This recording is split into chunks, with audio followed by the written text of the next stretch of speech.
Welcome back to the ASUG News Studio. My name is Tom Whalgum, co-editorial director of asugnews.com. The broadcast studio is sponsored by Optimal Solutions. We're happy to have in the studio right now Cindy Jutras and Laurie McCabe. Thank you very much for coming in. Thanks for having us. Yeah, you're welcome. Thanks. You are two very well-respected industry analysts, and we want your opinion on the SME or SMB. Is there one? Actually, is there one we should go with? SME or SMB? Either one works. Either works. 80% of SAP's customers are, I think 79 actually, is that 79% are considered SME.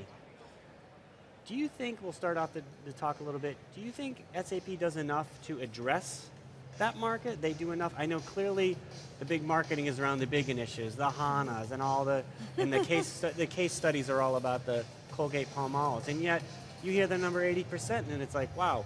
Laurie, maybe we'll start off with you. Do you think SAP does enough to reach this audience, even, I mean, when it's, 4/5 of their customer base? I think that, SAP is obviously the gold standard in large enterprises, and it has such a strong persona in the large enterprise that I think that factoid that you just mentioned kind of gets lost in the shuffle.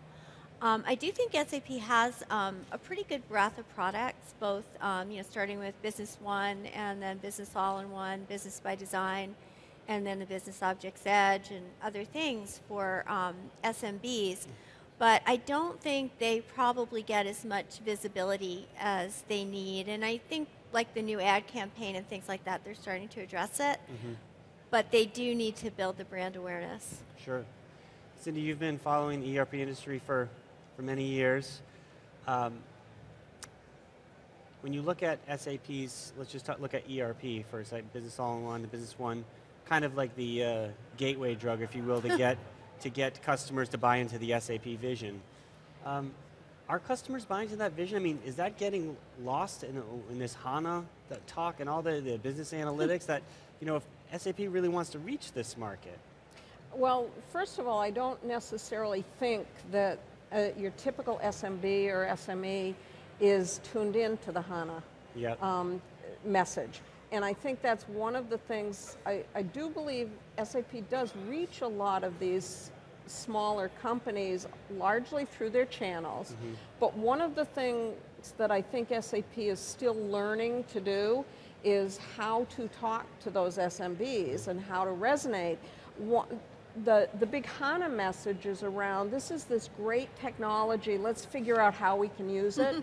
And that's not how an SMB thinks. An SMB thinks that, here's my problem, how am I going to fix my problem? So you really have to turn the message sideways, and I think SAP is still learning how to do that. I mean, there's not much about this event that bespeaks small business, right? I mean, it's a huge event, and yet there's, 80% customer base. Let's talk a little bit about analytics. I know your SMB group's done some work on there.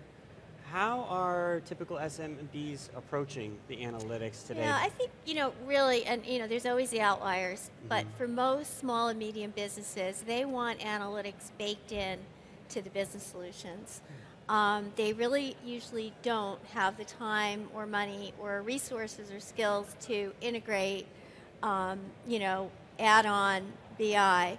So I think, building that in and building more analytics capabilities and more reporting capabilities, and obviously making it really easy to use, giving them all the ready-made kind of what-if scenarios and things that they should be looking at and what should they be measuring. It's not just a software question, it's also a business expertise question to figure out, what should I be looking at, what should I care about. Exactly. We've also heard a lot about rapid deployment solutions. I've seen one customer being offered all the time, meaning that there's not a ton of customers that want to talk about it, but it is a solution. Have you heard a lot about that? What is that? You think that would appeal to the group? I mean, that's who they're going after. This rapid, 8 to 12 weeks. I think the constrained time frame for implementation is very much of interest to smaller companies. That's one of the reasons very small companies delay and don't even try to take the plunge to ERP, is because they're afraid of longer implementation times. And I've seen the implementation times just in general over the past few years coming down. If you had said 8 to 12 weeks back, 4 or 5 years ago, it would have not have been believable. Today it's becoming more believable because it's more packaged, more content packaged, and the methodologies are becoming more structured to the point where it can be reproduced in a shorter period of time. But you got to stick pretty vanilla to the, I mean, there's no customization of that at all, pretty much. Unless it's pre-customized or pre-configured, and for that's an industry. for example, that's certainly what Business All-in-One is about, is taking that content and that best practices and those predefined processes and bundling together in terms of having it all in one. So from a Business All-in-One standpoint and a little larger company, I think that allows you to pre-package that in. Sure. Well, this would also seem like a natural place where the cloud and SAP's cloud offerings would come in for the small, medium-sized business, and yet it hasn't really taken off as much as I think SAP would hope. We just did a study at the end of last year, and we looked at a bunch of different solution areas and what they were planning to what they had deployed on-premise, what they had deployed in the cloud, and where the plans were. And for the accounting ERP area, I mean, it is still really lagging in terms of a lot of the marketing and sales and other areas in terms of customer demand. So I think, SAP, they've put these on-demand solutions out there. And I think it will take a while for the market still, even though they're very comfortable putting things like marketing and sales and payroll and whatever else in the cloud, for them to put their basic accounting and ERP, still a little ways for a lot of small and medium businesses to go with that. Right. But in fact, I see those walls breaking down. 5, 6 years ago, it was almost virtually everyone would consider an on-premise solution, and a few would consider might be hosted, it might be pure SaaS, it might be something that's cloud-based. But today, my research shows that as those that will consider those alternatives, it's growing. It's growing, but what's also shrinking are those that will consider an on-premise solution. That's shrinking faster than these others are growing. So people are looking to stick to what they know best and let someone else worry about the headaches of actually managing a system on-premise. Right. We're all on Twitter and we all see the kerfuffles that happen about people, well, this is really true on-premise, is this multi-tenant? Do you think small, medium-sized businesses care really about the name? They just want to find the best deal, right? I mean, what's your take? No. They don't care. They don't care what it's called, and some of them have different requirements. There are some that will trust a hosted environment or a SaaS environment if they can have their own instance of the software, which is not what the experts call true SaaS. Right. But I don't care what you call it.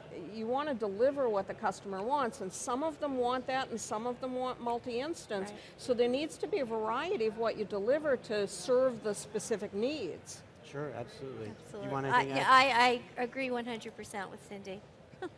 I just read an interesting article about Clayton Christensen, the Innovator's Dilemma book, and he talked about companies that need to disrupt themselves.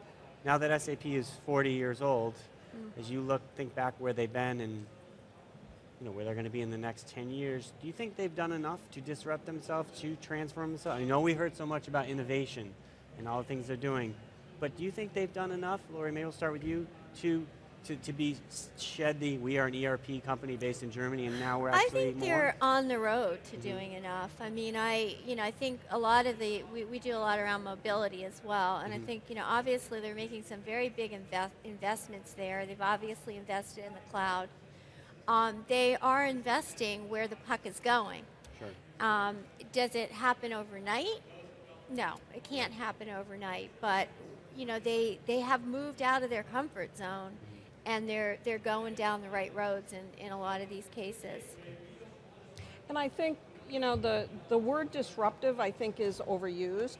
I buy a disruptive technology that forces you to do something differently. What I don't buy is a disruptive technology that disrupts your business and your ability to ship a product and provide a service. So I think an SMB is very aware of that, and they're very reluctant to do anything that will disrupt their business, and they should be. Yeah. So let disruptive technology come in where it makes sense and maybe evolve, but you don't need to disrupt the whole apple cart to the point where you can't run your business. Right. Yeah, I mean, I think there's some stuff where the disruption is a big disruption technologically, but it's a very seamless adoption for the end user, and a lot of the mobility stuff is like that. So if you miss the curve on that, boy, you're baked, whether you're the vendor or you're the customer. You've got to start, down that mobility trail, because it's going to make you operate so much more efficiently. There's other disruptors, I think, where, there's so much buzz and hype and whatever, and everybody's still trying to sort out exactly how they use it for their business. That might be like social. Sure. And that, you still need to do it and you need to pay attention to it, but it's going to be a longer evolution to figure out how to make it really work for you. Right. Great points. Well, thank you very much for coming by. I appreciate it. Thank you. Thank you. Be sure to check out asugnews.com for more of these interviews, and we'll be back in about 10 minutes with an interview with another SAP executive.